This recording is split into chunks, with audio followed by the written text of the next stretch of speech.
So it's interesting that they didn't decide to include that in the phone. Hey everyone, Tim Schofield here, and the foldable phone market is getting very competitive. It's really heating up. Google released their first foldable this year.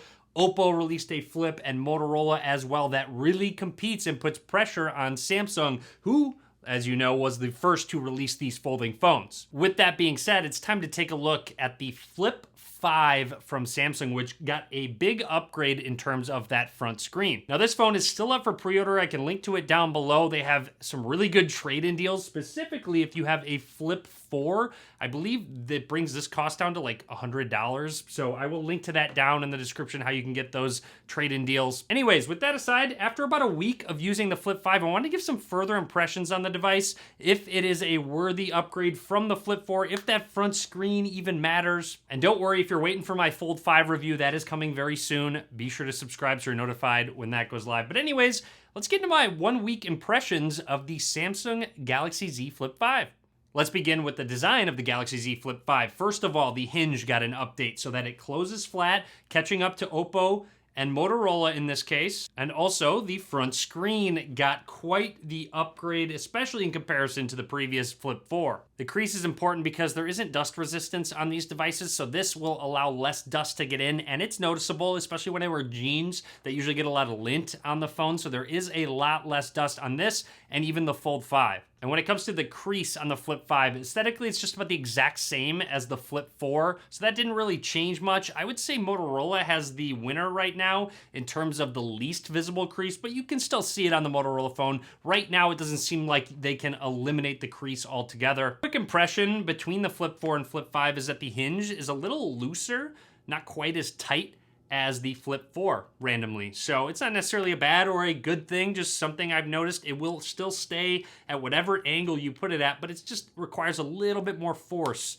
on the Flip 4 to open and close it than it does the Flip 5. A very welcome improvement on the Z Flip 5 from Samsung is the peak brightness on the inside display. It's very noticeable, especially because when it really hits a lot of light, you can start to see the crease because it has that screen protector on it. So when you are in direct sunlight, it is much easier to see the screen. A very, very welcome improvement, especially on a foldable phone. It's even more important. Also, since there's no camera when setting the phone down, it does slide on a smooth incline. All right, let's dive into it. That front screen, it's sort of like a smartwatch where you can switch the clock on a fly, which can show you some information. Unfortunately, you can't tap on any of the information. I wish you kind of could, and it could jump to quick shortcuts or widgets. Swiping down is limited in the specific quick shortcuts that you do have. I wish these were customizable. You could add more or just have all of them up there. One of the biggest questions was whether you could open every application on the front screen, and yes, you can. You do have to install a separate app from Samsung to do so, so it's not built into settings just yet.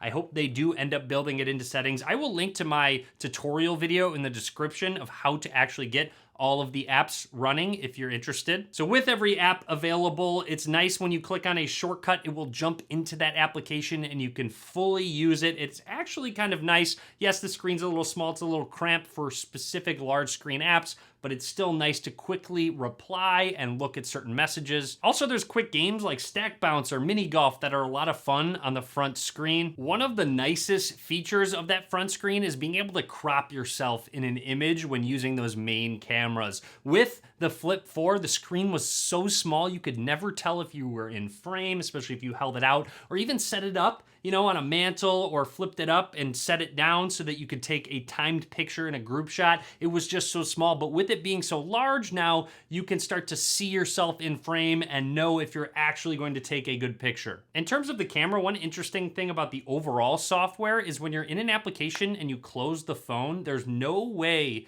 to have it continue on the outside screen, which, you know, you wouldn't think is that big of a deal, but there are a couple applications you might want to have do that, like the camera. Maybe you're snapping a couple quick pictures of people and then you're like, hey, let's take a quick selfie, let's close the phone and continue. Yes, you can just double press the power button and jump to it, but sometimes you want it to just continue through, and Motorola does offer that. You can go into settings and actually toggle specific apps to continue on the front screen. Just a difference I noticed. And when it comes to software on the front front screen, Samsung limits it a little bit more. Not only do you have to install another application to get every application to work, but it doesn't quite use multitasking. When you're in an application and you want a quick swap to another one, you have to go back into your applications list and then open another application. If a notification goes up, you have to swipe up, go home, then swipe over to your notifications. Whereas with the Motorola software they have on the front screen, it's a little more user-friendly with notifications, and even has a multitasking option when you're in an application.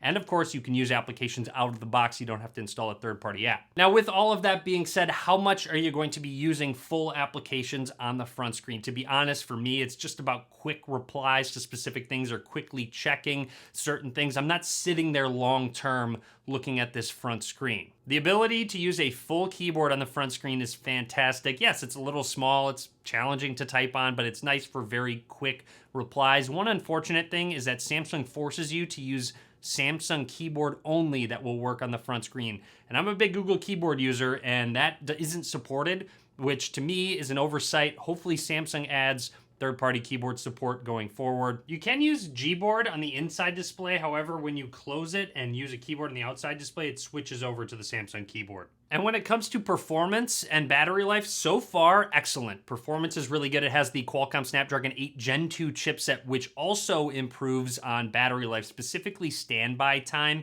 So you will get better battery life with the 8 Gen 2 than you do on the Flip 4's 8 Plus Gen 1s. And also the Motorola Razr Plus actually has that same chipset, the 8 Plus Gen 1. So you're gonna get a little bit better battery life out of this chipset. And with the 8 Gen 2, multitasking is really easy. There's a nice gesture with 2 fingers from the bottom to quickly go into multi-window, especially with the screen being so tall. It's nice to have a top and bottom application open. One interesting thing that Samsung left out is Samsung DeX, which is the ability to run a desktop-like software when you connect it via USB-C cable. You can have video out, but there is no Samsung DeX capabilities. Even if you do wireless DeX, that's not an option, especially with the 8 Gen 2. It's more than capable, so it's interesting that they didn't decide to include that in the phone. When it comes to those cameras on the Flip 5, you're gonna get very similar performance to the Flip 4. It will be a little bit improved because of the chipset, some ISP improvements, but aside from that, that's about all you're getting, so no hardware improvements out of the Flip 5. So that's just about everything I want to talk about for now with the Galaxy Z Flip 5. That front screen, a definite improvement, really enhances the use case of these phones. Not having to fold open the phone to quickly reply, quickly type something is fantastic. And of course, being able to frame yourself in pictures when you're taking selfies or even setting it up and taking a picture of yourself or a group of people. So from here, I don't really see these screens getting too much bigger overall, especially on a phone of this size. So here on out, I can only see software improvements. So hopefully Samsung takes feedback on this larger screen and adds useful features to the front screen, maybe some more multitasking, and of course bakes in the ability to use every application. So anyways, that's it for me. I hope you enjoyed the video. Be sure to give this video a thumbs up. Be sure to subscribe as well. And as always, thanks for watching.